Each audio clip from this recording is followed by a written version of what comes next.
welcome back, everybody. It's been a while. It's been a while since we had a little casual catch-up. A little recap. Since I've kind of stopped doing the weekly ones. Because I think it's easier. It's easier to do like a whole, a to-date recap rather than every single race. Because those kind of videos will kind of die out. So, haven't really done one since Australia. I left the last two races to happen. Obviously, quite a lot's been going on. But I thought I'd give you a little update how I see the season going so far. Now, obviously, at the beginning, it looked. I think here's how I kind of see the season so far. The regulations were made to get the cars to follow faster or follow easier, and a secondary one. It wasn't explicitly said, or it was kind of hoped, was that there would be new teams at the front. I think that was it. Without getting into too many conspiracies, which I don't believe in, but I think you want some new teams and a bit closer, a closer pack, and some new teams at the front, maybe like Aston Martin or someone random. That was like the hope. What's actually happened is Mercedes have got it wrong, and Ferrari have got it right. So all that's happened is those two teams have swapped. The gaps from the front two, which were Mercedes and Red Bull, now is Ferrari and Red Bull, and the pack is still the same, if not even. I don't know. I actually probably should have got the. It's hard to get all the lap data out, but I think it's basically the same. So it's like a second a lap. I mean, between Red Bull and Mercedes is now a second a lap, like per lap. So gap between first and third is huge, still. So in terms of who's winning races, still out of two teams, and one of them was the team from last year. We've now got Ferrari instead of Mercedes, who everyone's bored of because they've won the last 8. So that is what it is. Two very, very positive things. So like I mentioned about the intended consequences of the new regulations, they can follow easier. We can see that for a fact. You got cars driving around behind each other. They're not dropping back to cool their tires and cool the engine. Clearly, the cars can follow, which is a massive tick because now we can actually get some racing. We don't need to have a guy drop out of 1.5, 2 seconds range and then come back for an attack and then sliding all over the place in the dirt. Yeah, like right now, the racing, I'll talk about the spectacle in a minute, but the racing in terms of the two cars being able to follow, massive tick. And whoever designed the cars, designed the regulations, they need a massive pat on the back because it's worked. So in terms of the actual spectacle, two cars can actually drive around behind each other. Now, the problem I'm having with this season is the cars don't look very good. So I can't wait to see Monaco because it kind of looks like almost like NASCAR, where the cars they're big bulky cars, and obviously I guess the wheel covers don't really help, but they don't look like they did before. So that shot of I think it's a swimming pool section in Monaco. There's a montage on Instagram and TikTok where the cars slide in and slide out.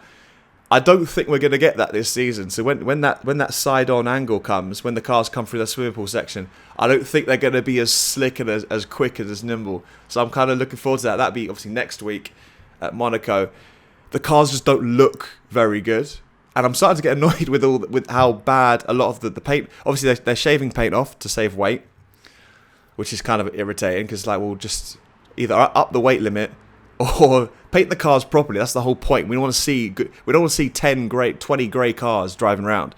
We want to see some red, some yellow, some orange. Either way, they're not looking very good. The cars aren't looking very good. And the races have actually been, most of them have been quite, not bad, but very, very average. But average in a different way. So before, when Mercedes were 45 seconds down the road, those races were quite boring because there's no battles for the lead.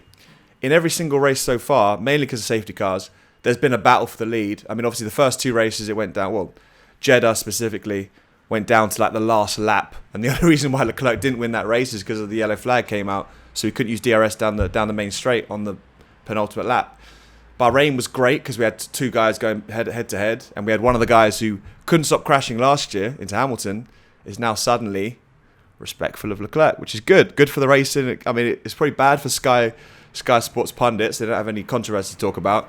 That'll come later in the season when it gets to crunch time.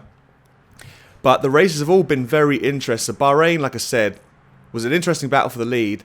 And then obviously you had Mercedes so far behind. Everyone was like, what the hell's going on with Mercedes? Then you had McLaren at the back We thought they'd screwed it up. They managed to get it back. Jeddah was a better race for sure, but that track needs to go. I'm not a fan of that track at all. Leclerc Verstappen Part 2, the DRS chicken, that was fun.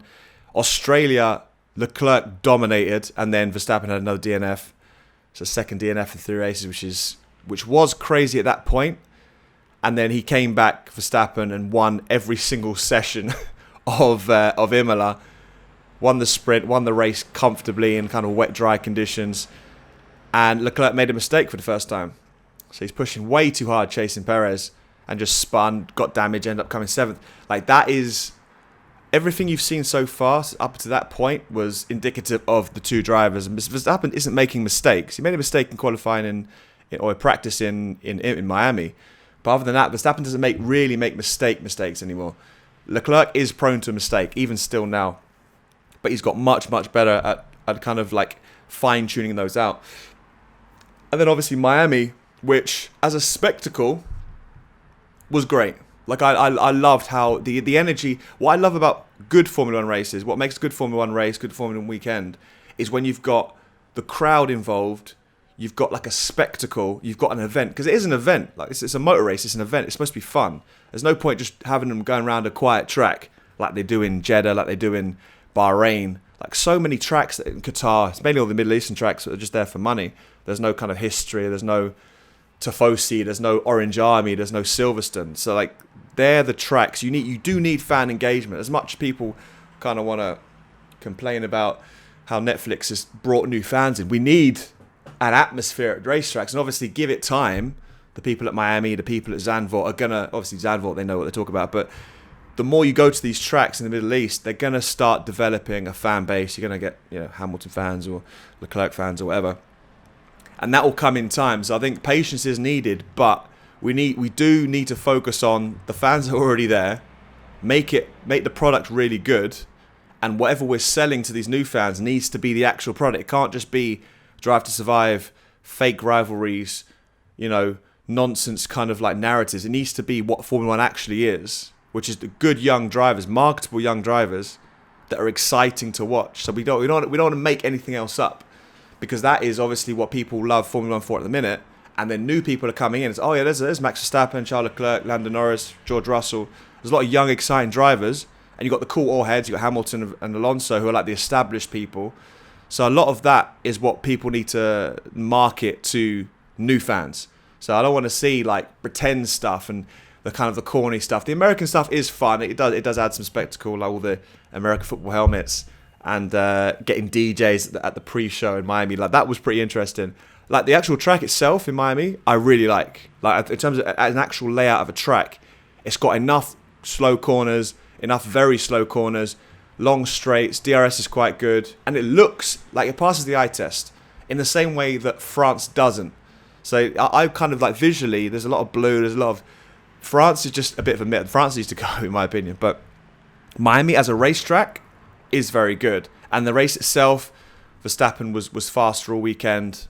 The Red Bull top speed is just way above Ferrari. And even with DRS, they couldn't hack it. So with or without the safety cars, Verstappen would have had it.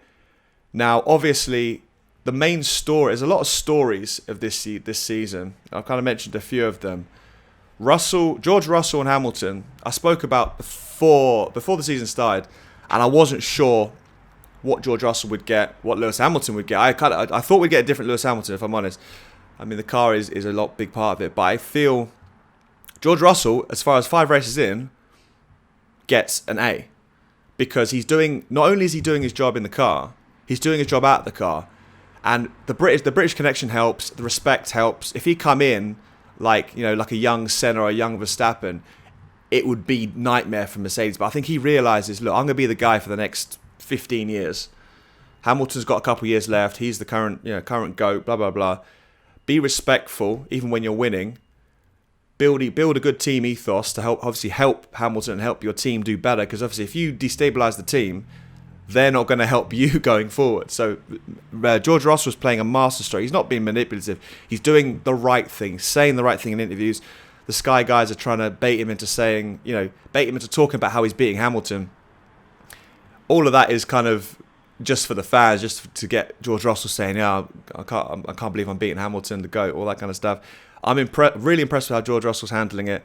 Lewis Hamilton, I've mentioned before. I mean, it's easy for me to like guess, but I've got a feeling that last year's kind of still, it's just kind of unsettled him, and now they've not got the car right, and it's kind of like compounding effect. Whereas George Russell's happy to be at the front. He's kind of that kind of like honeymoon period for George Russell was still in effect. So he's still quite happy that he's fighting at the front rather than fighting for P10, P11, P12. So he's kind of in that kind of, this is fun being at the front in a quick car. That'll soon wear off when he wants to start winning races and winning championships. But for now, he's happy. Now, obviously, we mentioned Red Bull's unreliability. That seems to have stopped, but I feel like that there's always a possibility that could come back. And given that they've just thrown away a heap of points, certainly Max Verstappen thrown away about 30, 40 points, that could come back to bite them at the end. I mean, Leclerc still leads the championship quite comfortably. But, I mean, in terms of just a points lead, it's quite a comfortable points lead. But that's because Verstappen has DNF'd twice. And if you let Verstappen get through the next 2-3 races and win, it could be an absolute avalanche. So, at the front, it seems to be Verstappen, Leclerc. Sainz isn't there. Like he's still good. He's as mistake prone as Leclerc, but Sainz doesn't have that top gear at the minute. He needs to win a race. Sainz needs to win a race. I said this actually last time I mentioned here, Australia, because he had a DNF in Australia. Sainz needs to get a win ASAP, because if he gets a win, his confidence will go up. He'll start believing he can control a race from the front. I've just not seen him control a race from the front. Well, he's never controlled a race from the front. So needs to get his first win ASAP. Valtteri Bottas is impressive. Valtteri Bottas and Albon, I'll kind of do a joint thing, but why I'm impressed with those two. Valtteri Bottas, obviously 7 years at Mercedes? 5 years at Mercedes, 17, 18, 19, 7 years at Mercedes. Obviously, he was always going to be the number 2. He had a couple years where he started quickly and then he faded.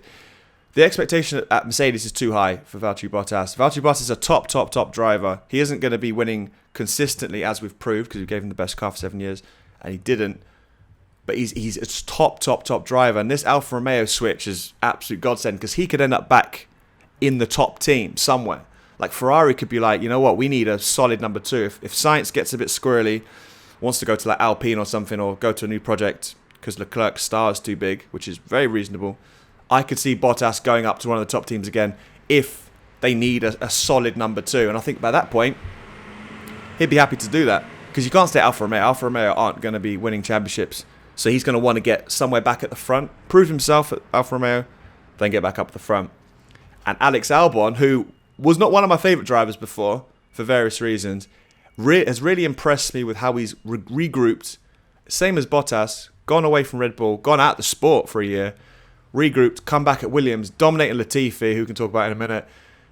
But Albon he's getting points from nowhere, from the back. He's done it in Australia and he's done it now in Miami. He's come from nowhere to grab points. So he's going to be on the radar of some teams, maybe slightly higher up. But he needs. There is a gap between getting some points in a terrible car and then getting points consistently and getting podiums in a front-running team. So that we know, as he's proved, he's the best example of that. The difference between the two of those things is massive. So we shall see. We shall see what happens with Albon. Nick De Vries is in this weekend at Williams ahead of Latifi, who I think has got, 1 or 2 races left. I can't see Williams wanting to keep him on when you've got people like De Vries and Piastri sitting there without a seat. I mean, De Vries is in Formula E, it's different.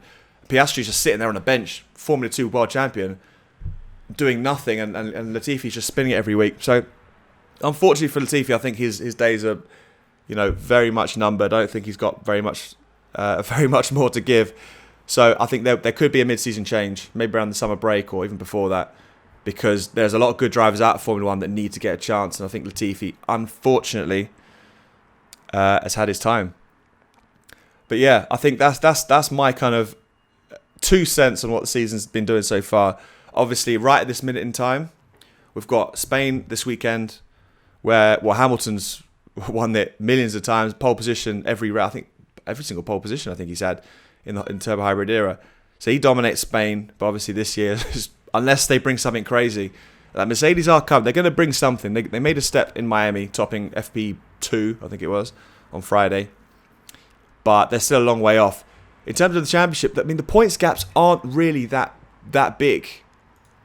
Like I don't think the points gaps are that big for certainly for George Russell. I mean, you get a DNF in there, a couple of race wins. I mean, 50 odd points is quite a lot. But if Mercedes go on a tear, if they get a car by Spain, they've never been good at Monaco, and Hamilton loves Canada and Britain. So if Hamilton wins 3 out of the next 5, Russell gets P2, Mercedes could be back. So watch this space. You got Spain, Monaco, and then a couple of power tracks. So if Red Bull's top speed is still there by Baku and Canada, it could be absolutely game over, because then we get into Austria, which Verstappen likes again, and then into the later part of the season where anything can happen. I'm seeing Singapore and Japan. I can't wait for those 2 races to come back, and then obviously the final 3, and then we go back to Abu Dhabi again. So it's been an interesting season. I think, to summarise, the regulations have definitely worked. Mercedes just got it wrong.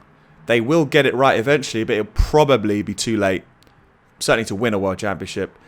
And the World Championship is going to be decided if Ferrari can make their car a bit faster, Leclerc can beat Verstappen. But if it's close, or Verstappen's slightly ahead, Verstappen's going to win the World Championship. And like I mentioned in the video that's also coming out about him, he could be a top 10 driver very soon, all time, if he dominates this season as we think he will. So I'll be back maybe next week, maybe in a couple races time, to kind of summarise where we're at, because we've got a double header, so Spain, Monaco. So looking forward to it. Appreciate you watching, listening. See you soon.